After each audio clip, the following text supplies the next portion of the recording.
It's 4:30, so we'll go ahead and get started with our December work session. It's hard to believe that we're actually saying it's December already when it's 60-something degrees outside right now, but it's 92 on the other side of the building, inside the building, so you can get a lot warmer in there. We thank everybody for coming. We do have a few things that we're going to go over in our work session today, just to kind of highlight the agenda. We're going to go through our normal employee updates that we do, and as part of that, I know I've asked Kirk with the road department and public works to go over an update on paving projects for next year so that we can get an idea as to where we're going. We'll do general discussion, and then we'll go through a little bit quicker, more abbreviated version of our budget presentation to what we did during our last meeting, just in case there's any more public comment. So we will go through a similar portion of that, but we won't take as much time, and then we'll move forward from there. So thanks again for everybody being here.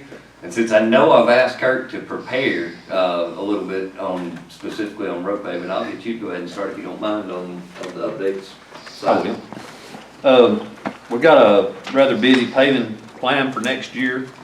I handed a sheet out to everyone here concerning what's going on, and made a copy available to the press here. The biggest project we got going is Grandview. We're planning to do what we call a full deck reclamation. What's happened out there, the surface of the road has delaminated, and what it does, it opens up at the top and it's letting water down in it, and as water gets in and it freezes, it's causing further damage, you know, as it goes down in and it's flaking more and more up. To fix that, we're going to do, like I said, a full deck reclamation, and pretty much we're going to grind the surface all the way down and re-prep the ground beneath and put the asphalt back on top of it. And that way we're not just doing a band-aid on top of a band-aid that's going to, you know, cause more problems in the future. We'll want to go in there and fix it right and be done with it. It will be a pretty extensive project. Each section that they grind out, they're going to get them to put back each night. That way we don't have anything open at night that'd be dangerous. And while we've got the people there to do it, we're going to look at Cove Road. We've got a lot of the same type thing going on, but it's not as extensive, so we're going to try to get them to go in and cut out the bad sections. So it's going to end up patched looking, but it's better for it to be like that, and let's let it set for a while and make sure that, you know, it holds up before we resurface it. And hopefully we'll be looking at resurfacing in years to come. That's going to be a contractor project. Also on our contractor list is just actual resurfacing. The roads that we're looking at doing on it is Adams Road, the east side of Bethel and Damascus, Double Branches and Tate, Hill City Road. And on Hill City, what I'm thinking about doing is going through and widen it a little bit where we can.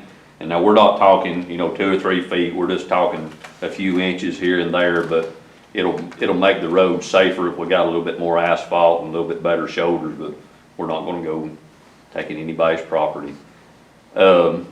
Priest Circle, Matthews, and Old Grandview on the west side from Grandview coming back to Old Burnt Mountain Road. That's going to be all the contractor projects. The projects that we've got on schedule to do in-house is, we call it chip seal, but it's tar and gravel for most of us around here. We're going to do talc mine, the dirt road section, and starting next spring, you'll probably see where we go out a lot of our secondary roads where we've got spider cracking. We're going to be doing some of the chip sealing to get the tar and gravel in there to seal the surface up to stop the water going down. And it is a repair, you know, to buy some time until we can resurface. Funding for these projects have been helped from various places. The resurfacing projects are mainly funded by our yearly LMIG.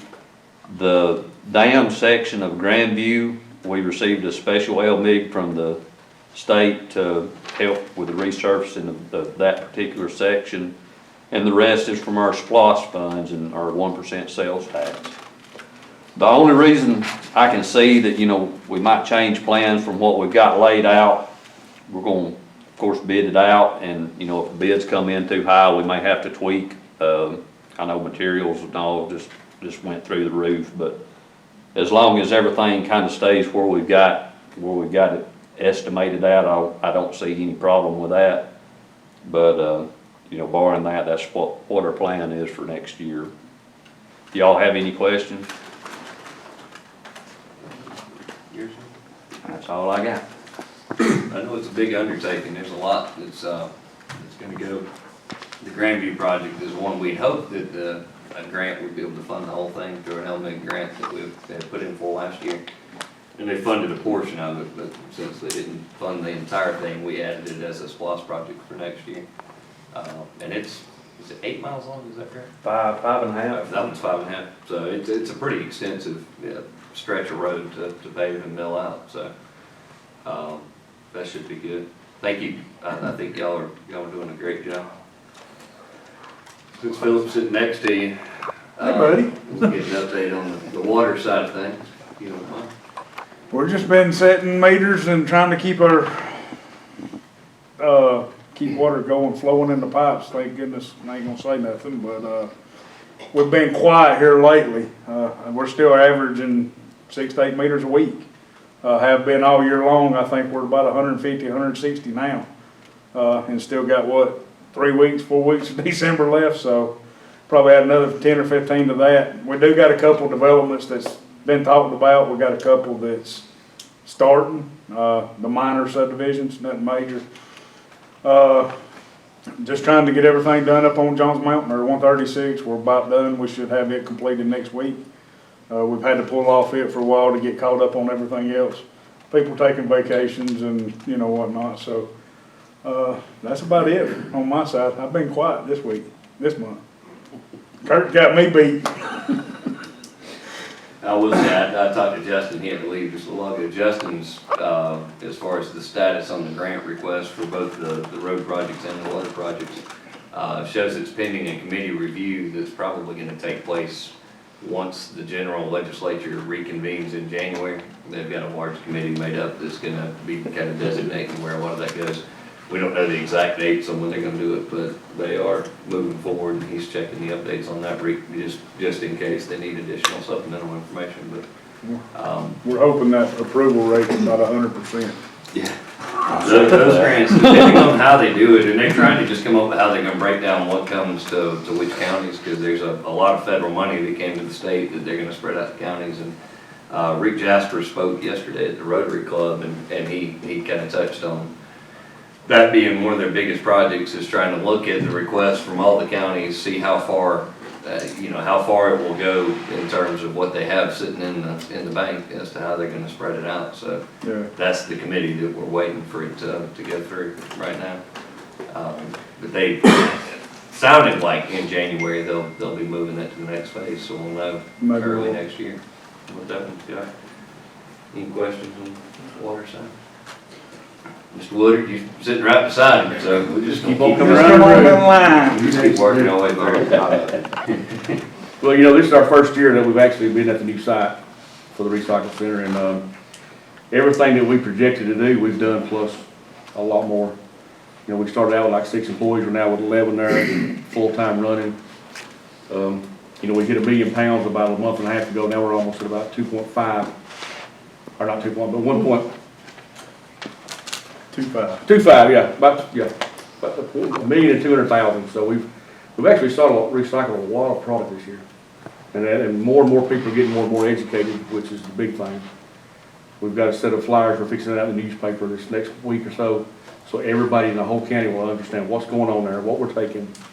So maybe the phone calls and the questions will slow down everywhere and sort of help us out a little better. You're talking about people being out sick. I've had everybody in my staff's been sick. So it's been rough on us the last 2-3 weeks, but we had a good year, and I look to next year to be even bigger. And I think it's going to get out of control with the new houses coming in for long. But we're gonna be geared up, getting ready to handle that too, so shouldn't be a problem with us. And when you get your flyers out to the progress, you send one to Mary and Pickens, I'm sure she would appreciate it quite a bit. Okay. But I get accused of forgetting to say that occasionally, so I'm making sure to say it while she's turning the camera my way. Any questions? We'll keep moving. Paula, I don't know if you've got any, I know we went through open enrollment, but any HR? Not nothing really, just getting ready to swap over next year. So I know he talked about, their whole staff being sick. Any updates? Have you been continuing to monitor the numbers as far as? They're starting to trend just a little bit, back up, where we've got down to, 22. Within a 2-week period, we're back up over 40 now, so it's starting to climb just a little bit again. The new variant, been one out in California, supposedly, and then one, I heard this morning, some Minnesota, yeah. So, they're starting to see it, they still don't know anything hardly about it, so I wish I had some information on it, but there's really, they don't know. Both of those folks were fully vaccinated Yeah. But I know the one in Minnesota had traveled. to New York, which hasn't reported yet. And then California just had returned from South Africa. Right. That was the flight. I did read that story on the California one. Which is why they immediately tested for the variant on that one from the description of it. Anything else in the public sector world? I didn't mean to sidetrack you on Just, that. high fire danger still, humidity's low. We're battling a big one right now, so I had to step out just a few minutes ago. I actually need to talk to Kurt when this one's over and see maybe if I can't get a piece of equipment out there to help us, drag some tin off of the building. But anyway, that's really it. Trying to wrap up the end of the year and get ready for 22. I know Emily's not here, but this Saturday, the animal shelter actually is at their hours change starting this coming Saturday to where they will be open from 10 to 1 on Saturday. But this coming Saturday from 1 to 3, they're gonna have, I don't remember the official, but Santa Claus is gonna be there to take pictures with the dogs and cats. So anybody that's coming through, families that wanna have their full furry family taken with Santa Claus, then they can go, and I know Santa Claus is looking forward to being there, to be there. So we'll have that going, but they've been doing well. We have been waiting. I know that we put a post out on Facebook from the shelter recently about an issue in the cat population. Several had gotten sick after they had gotten into the general, the free roam room or the adoption room. In total, over the course of about a 4-month window, there were 7 different cats that had passed away, and so they pretty much shut down any adoptions and any receiving of cats so that they could test. Blood test all came back clear from University of Georgia. Our local vet, Dr. Chester, that's worked with us a lot, has came over and been treating and watching out for the remaining 43, I think, cats that are there. No new sickness in the last 2 weeks. They've been treating with some different eye cream and some things like that just to make sure. So we're hoping to, within the next week or so, have a final definitive answer that they are all healthy so that we can kind of resume operation with our cat population. But they've been working like crazy trying to get that squared away over the past, since September when this started. So that one should be cleared up quick. Bill, anything on the admin side that on top of you? Most of the planning and development people are in training today, and so that's why no one's here at this meeting, Wes or any of his secondary people, and they continue to be extremely busy. So that's not slowing down any.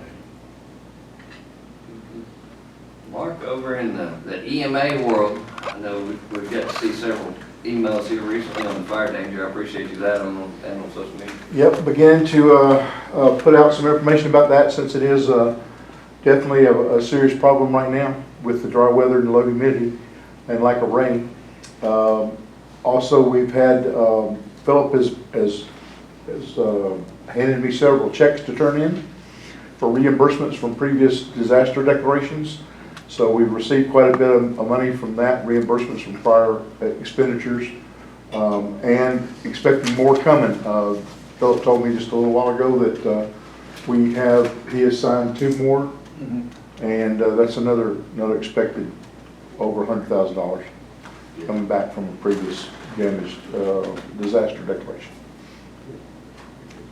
Thank you. And next week is Winter Weather Preparedness Week, so we'll be putting out some public service announcements on social media to get people prepared for winter, and we are working to schedule a winter weather workshop with our partners in the county and the cities to be prepared for what's coming.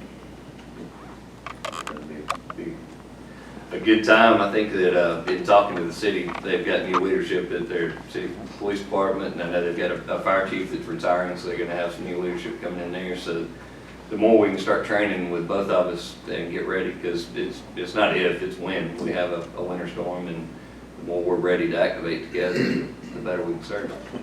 I like it. Just didn't run me. I keep jumping from person You to did a good person. job, man. Mr. Dobbs over in the assessor's world, you guys still tracking along? Bill's report on plenty of business going on is very accurate. Telephone calls daily, people coming in, whole lot of things going on. So it continues, and we're working on getting the 2022 information into the database and getting ready for next year. Mr. Reeves from the tax commissioner side, how's everything going on your end? Everything is going good. We just got through the property tax billing side, deadline. We're at right at about 90%, which is higher than we had at the total of the year end last year. So we're already right at 90% collected from the 2021 digest. And also, now's the time if somebody wants to do prepayments for the 2022 tax year, and that'll be the time to go ahead and get in that. So that gives you almost a full year to be able to make payments on that for the next year to kind of prepay it toward that. So now's the time to come in and take advantage of that. On the sale that y'all got, what date is it? It's Tuesday. It is Tuesday. Okay, I knew it was coming up soon, I just couldn't remember the Giant exact date. sale, I March don't know 2nd. why I didn't mention that, but giant sale coming up this Tuesday. We're having it at the rec department because of the size of it. So it's gonna be a good thing with what we got going there. So we've got a lot of people coming to it, and so if anybody's interested in that, it'll be at 10 o'clock Tuesday morning. 9:30 if you want to register if you want to bid on something. 9:30. Very good, thank you. As far as general discussion, I know we're still working back and forth with some different audit firms that are getting proposals from them, so we should have an update. I know that the local act states that we need to have that by January, so we'll be finalizing that process throughout this month, and then be prepared for an update with the full board for the audit bids to take on the audit project for next year. So we're in process there. I don't really have any others on general. I don't know if you have anything.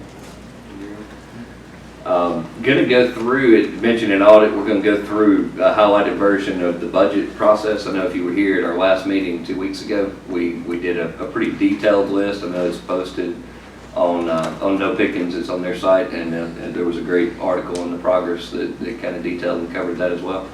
So it's going to be a repeat for some of you that were here last week. For those that you weren't, this is information that is available. We do have the full audit that's both on the website. Nina got that up and going on our website. So you can go and you can pull the detailed audit. You can pull just a single cover sheet on the front if you want to just kind of look at the general categories. And then this entire presentation that's here that we'll kind of briefly highlight through a couple screens, a couple slides. But it's there as well, so anybody's welcome to go and you can see the detailed breakdown when you go through there.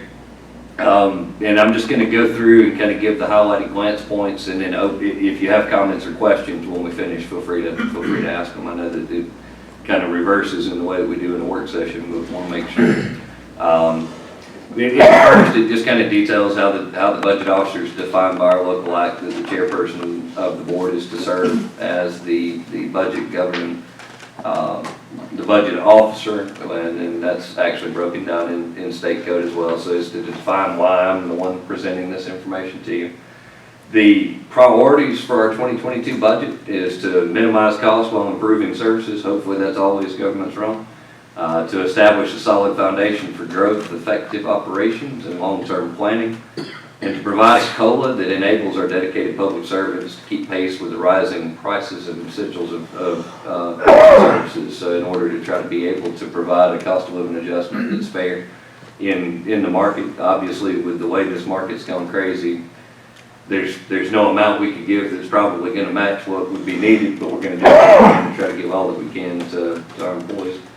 Challenges for the upcoming year, inflation obviously is the same reason that we need a COLA is the same reason that we're having challenges, because the cost of equipment, the cost of everything, you can get a quote today and it won't be any good in a few weeks. So health cost pressures, we are a partially self-funded or self-insured organization, so when you have a significant number of claims that come through, then that can shift the burden as the year goes on. So health cost pressures definitely create a need. Increased operational demands, so the needs for more services. I know, as Roy talked about and Philip talked about and Bill talked about, that everybody's busy in their offices, meaning that there is growth. I think a lot of people talk about that sometimes it's the city growing, not necessarily the county. Well, those services still end up being needed throughout the county, so that is a big one. And then COVID-19, the continuing threat of the pandemic and what we're dealing with there. So those are our biggest challenges that we're facing. Our biggest overall is to meet the budget priorities and challenges within the context of a property tax millage rate reduction. We were able to roll that back 1.66% this past year, so it went from 7.613 to 7.489. So in trying to reduce the millage and still go through. The process that we went through was looking through a 5-year analysis of all the financial data from all offices. All the departments provided a submission, and the elected officials as well. We conducted internal meetings, created a committee that was made up of several people to sit and meet with each department head and elected official. Carried that over to a public meeting where the full board of commissioners actually had public meetings with all elected officials and all department heads, and that evolved into a proposed budget that's currently being presented. All agencies, offices, boards, and departments funded by the Board of Commissioners did present their funding request to the full Board of Commissioners in those public hearings, so it was done for each and every one. Proposed budget, like I said just a minute ago, the property rate reduction 1.66%. A balanced budget with no use of the fund balance. We were able to balance this with no fund balance use at all. Most departments' operating budgets stayed the same or decreased, net of salaries and allocable expenses. So we saw department heads do an incredible job with presenting budgets that were not asking for things that were way out. They wanted to make sure that their employees were taken care of and kept their expenses low. The budget includes a uniform cost of living adjustment of 5%, so that all departments and all elected offices all are universally getting the same cost of living adjustment, rather than having that go varying from department to department. And it's a creation of a medical cost contingency fund. $515,004 go into that medical contingency fund, like I talked about a moment ago, being a partially self-insured organization, having an account that when we start receiving those claims to pull from can definitely help us. Increase the general contingency from last year to this year from $92,000 to $200,000. In comparison, though, the year prior in 2020, the general contingency was $1.1 million. So it's significantly, it's $900,000 below the 2020. It is $100,000 different from where we had this year, and that's just to create a contingency for those unexpected events that may occur. They discussed just a moment ago some of the FEMA reimbursements that are coming from storms. If we had those type incidents occur, our hope is that we would be able to use our contingency and then be able to replenish it with those funds that would get reimbursed later. General fund, the revenue and the expenditures both match up at $33,661,883. If you take a look at our water and sewer, the water department, revenue and expenditures are at $2,914,000. The airport is showing revenue and expenditures at $862,000 and $822. The 2020 SPOS that was passed in 2020, this is the total of the 6-year SPOS. This isn't all going to come in next year. I saw a couple department heads start to salivate a little bit, thinking they were going to get a lot more, but the total for the 6 years is $30,266,000 is the estimated portion to come through from there. Looking at the breakdown on the revenue side of the budget, you can look at the comparisons between 21 and 22 by glancing at the chart. Real property taxes went from 10.8 up to 11.2. Local option sales tax increased by $400,000 from 3.9 to 4.3. Other taxes stayed fairly flat, going from $4,675,000 to $6,798,000. Licenses and permits kept the same at $517,000. Intergovernmental revenues, slight increase from $2 million to $2,231,000. Charges for services stayed fairly flat from 4.16 to 4.17. Fines and forfeitures went up by $15,000 from 255 to 270. Other revenues went from $842,000 up to $4,128,000, and I'll explain that a little bit further in a future slide. The majority of that is the American Rescue Plan grant funds. The number wasn't out prior to last year's budget process, so it wasn't included in the budget. We know what it is this year, so it's been included in our budget for this year. So the total increase, you can see, goes from 29 million up to 33.6 million. If you look back at what we just described, over 3 million of that is from that one grant. So the vast majority of what you're seeing in change is coming from that American Rescue Plan grant.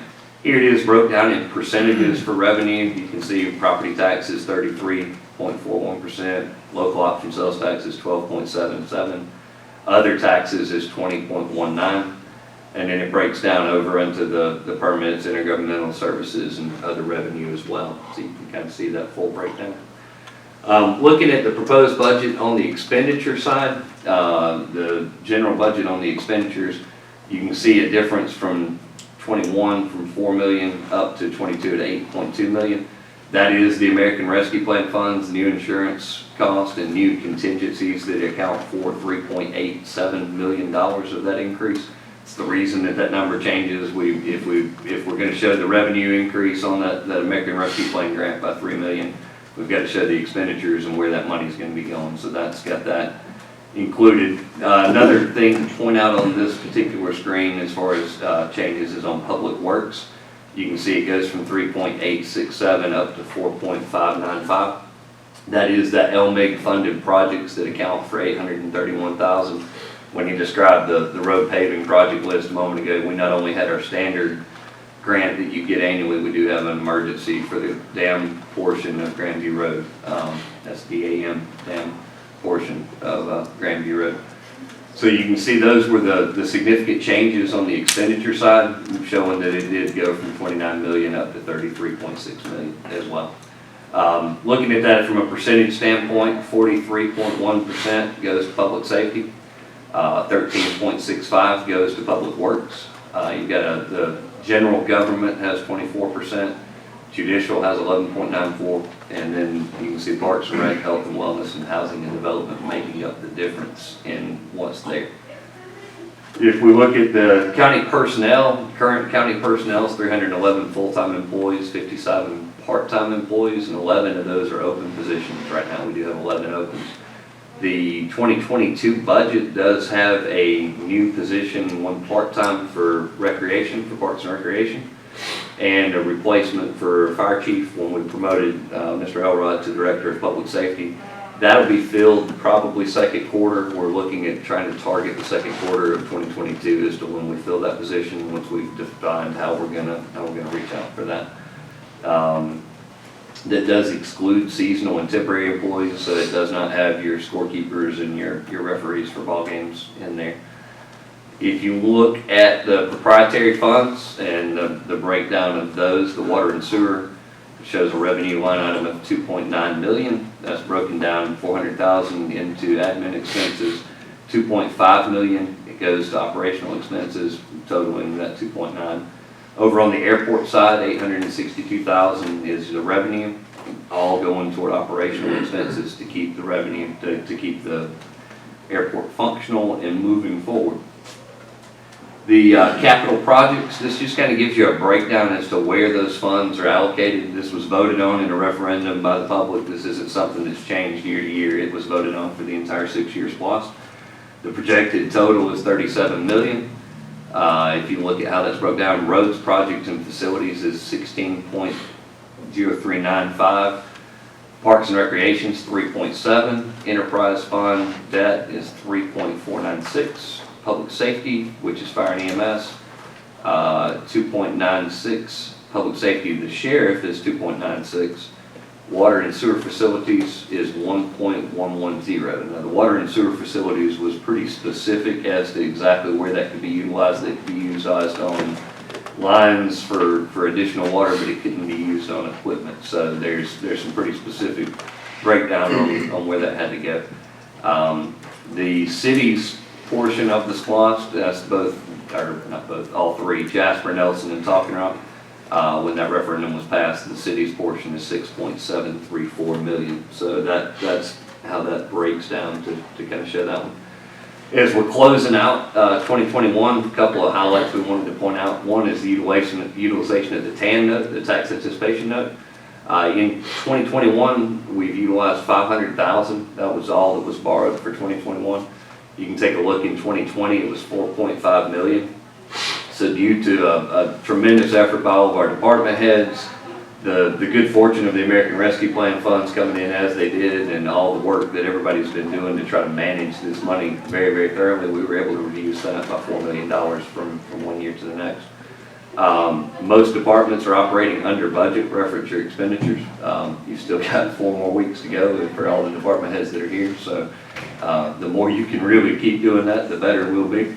As a result of those actions and what we talked about with the way the American Rescue Plan did fund some public safety salaries that freed up more of the general fund budget, we were able to give a $3,000 bonus to all full-time employees and a $1,000 bonus to part-time employees. That went out during the last pay period just before Thanksgiving, which has been I think very well received by employees. I haven't had a single one come to me asking did they give it back, so I'm pretty sure they were happy. And we're going through the process of the selection of a new audit firm right now. That was due to our local act does specify that there's a maximum amount of time that you can use an audit firm before they have to be replaced. So we're going through that selection process as we speak, and I mentioned that a moment ago. Fund balance carried into 2021 is $10,082,000, which is 35.8% of the expenditures. So we do carry forward a fund balance. We've not budgeted to use any fund balance for next year, so we should still be able to remain at that 35. Just to give you a brief comparison, when you take a look from different sources, recommendations, I mean, there's no set standard of exactly what it has to be, but some recommendations say 17%, that would mean you would have enough fund balance to operate for 2 months. Some say to have 33% to be able to occupy for 3 months. So we're just above that 3-month window, that if we were to have a catastrophic event, we do have a fund balance to keep the county operating, which is very, very good. So we're in good shape when it comes to that. We have had a tremendous effort. I got to thank, I know Bill Wood's in here now, Charlene's still working, but Charlene Bunch, our finance director, worked closely with Paula Peace, and all the department heads have done an incredible job to try to make this a possibility to have this balanced budget to present for 2022. As I said before, it is on our website. It's if you don't want to go on the website to view it, we have a printed physical copy in the county clerk's office, so you're welcome to come inspect it to look through the physical copy if you wanted to do that. But that is there, and so we want to make sure that we're giving as many opportunities. We'll present this one more time at our next work session. So for the media, I'm sorry, you'll be here each time. So on the 16th during the work session, we'll present one more time the budget. If there are any changes between now and then from any amendments that have to be made, we will make those prior to that meeting so that we can make that announcement during that time. And then at the following meeting, during the board meeting after that, the board will take it up for vote to be able to approve next year's budget or any amendments that need to be made prior to. So that's where we are. I know we don't really have a public comment section listed in our agenda. However, if there is a public comment, if anybody has a question or something, we'll be happy to take it now. We'll also be open to taking public comments from anybody during our board meeting as well at 5:30. Any questions? I'm just thankful I don't have to do that again in the next meeting. So I've got 2 more weeks to prepare to have to go through that whole thing again. Everybody, keep in mind this Saturday, and I really wish I was telling you that the SEC Championship's at 4 o'clock and you could go watch Georgia, Alabama. However, what I'm gonna tell you is there's an incredible parade in downtown Jasper. This will be the first year that we have a historic opportunity that the Board of Commissioners and all departments under the Board of Commissioners are working with the Tax Commissioner's office, working with the Sheriff's office, and I believe some from the court's office are actually coming as well. And we're gonna have an epic float in the parade. So I don't think that they have a public vote option, but if they do, if you can find a way that you could go vote, I would highly recommend it. I think the star of the show will be the hobo that will be on the back of the train. So just be watching for that if you are at the parade. It will be worth your time to see it. But I'd like to encourage everybody to come out, but then also at the same time say good What time is the parade? It is shortly after 6, they're lighting the Christmas tree. They're doing 'twas the night before Christmas at 6, lighting the tree, and then as soon as the tree's lit, it'll be right after. During the 3rd quarter. Yes, during the 3rd quarter, but never mind. That's the way I'm judging time on that day, is it will probably be during the 3rd quarter when Georgia and The worst Alabama time are of it. battling it out, but I'd like to say. So if you hear a bunch of early Merry people Christmas. screaming about midways of Main Street, don't think nothing about it. It's Chris Sloan and If myself. you see me on the float looking at my phone, pay no attention, that's just the game. Hey, we've got that took trying care to- of. You don't have to worry. We've got you covered. But thanks everybody for coming to the work session. We do have the meeting at 5:30, so please stick around if you're at the meeting.